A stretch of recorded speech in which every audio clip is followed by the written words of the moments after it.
মধ্যরাত মসজিদের দেয়াল কাঁপছে না, কাঁপছে ইমামের হৃদয়। কারণ তার হুজরাখানার ভেতরে লুকিয়ে আছে এমন এক গোপন সত্য, যা প্রকাশ পেলে শুধু তার ইমামতিই নয়, তার ইমানও রক্তে রঞ্জিত হতে পারে। আর প্রশ্নটা একটাই, একজন আল্লাহর বান্দা কি নিজের সম্মান বাঁচাবে, নাকি এক অসহায় প্রাণ?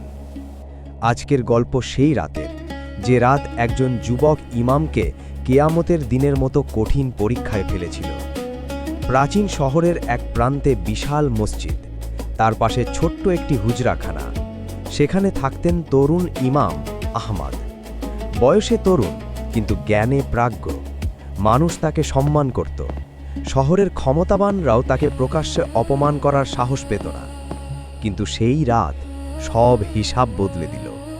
হারিকেনের ক্ষীণ আলোয় কিতাব পড়ছিলেন তিনি। হঠাৎ দরজায় কড়াঘাত। গভীর রাত, মসজিদের দরজায় কে?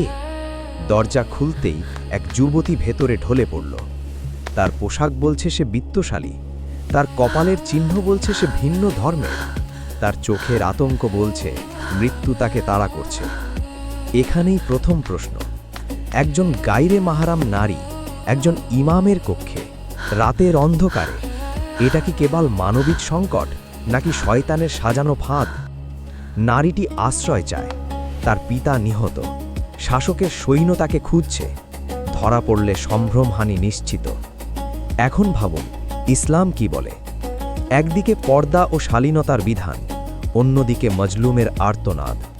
কোরআনে আল্লাহ ন্যায় প্রতিষ্ঠার কথা বলেন, জালিমের সামনে দাঁড়ানোর কথা বলেন, কিন্তু বাস্তবতা যখন নিজের দরজায় কড়া নাড়ে, তখন সিদ্ধান্ত নেওয়া কি এত সহজ? আহমদ দ্বিধায় পড়লেন, কিন্তু তিনি একটি শব্দ শুনলেন, আমানত। এই রাত কি শুধু এক নারীর আশ্রয়, নাকি আহমদের ইমানের গোপন মিজান? তিনি আশ্রয় দিলেন, শর্তসহ, পর্দার আড়ালে লুকিয়ে থাকতে হবে। কিন্তু 10 মিনিটও যায়নি, ঘোড়ার খুরের শব্দ। সৈন্যরা এসে গেছে। তল্লাশির দাবি, দরজা ভাঙার হুমকি, ইমামের চরিত্রহানির ইঙ্গিত। মানুষের অপবাদ কি মৃত্যুর চেয়ে ভয়ঙ্কর?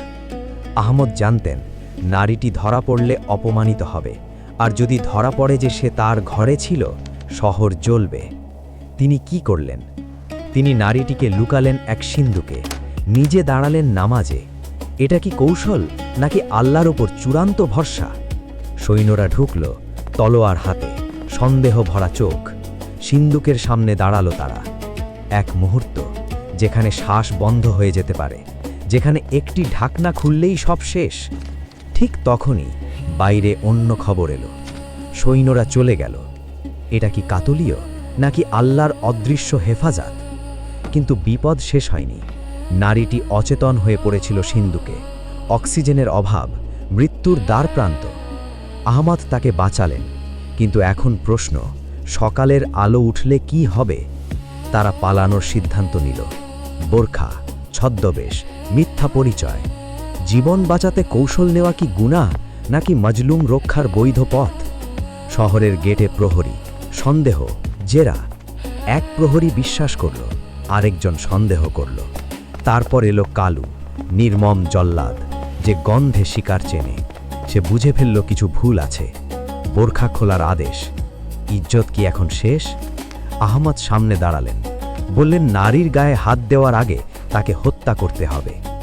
ঈমান কি সত্যিই মানুষকে নিরস্ত্র হয়েও শক্তিশালী করে? ঠিক তখনই অন্ধকার থেকে একটি তীর।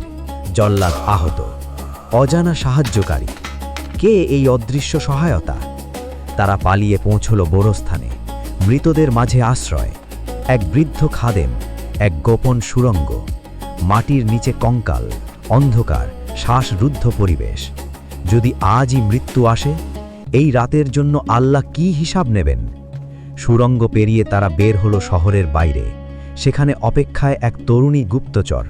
সে জানায়, এই লড়াই ব্যক্তিগত নয়, জালিমের বিরুদ্ধে এক নীরব বিদ্রোহ চলছে। আল্লাহ কি কখনো জালিমকে অবারিত ছেড়ে দেন, নাকি সময় মতো তার পরিকল্পনা প্রকাশ করেন? নদী, পালানোর শেষ পথ, কিন্তু পিছু নিয়েছে জল্লাদ, তার সাথে সৈন্যদল। ঘেরাও, সামনে অন্ধকার পথ, পিছনে মৃত্যু। আহমদ সিদ্ধান্ত নিলেন, তিনি থামবেন, তাদের সময় দেবেন। তিনি কি বাঁচবেন নাকি এই রাতই তার শেষ ফজর? এই গল্প শুধু এক পালানোর কাহিনী নয়, এটা 3টি পরীক্ষার গল্প।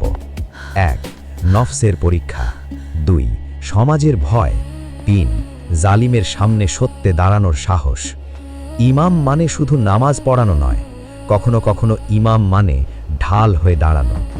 আল্লাহ মাঝে মাঝে আমাদের এমন পরিস্থিতিতে ফেলেন যেখানে শরীয়তের জ্ঞান, নৈতিক সাহস আর অন্তরের তাকওয়া একসাথে পরীক্ষা হয়।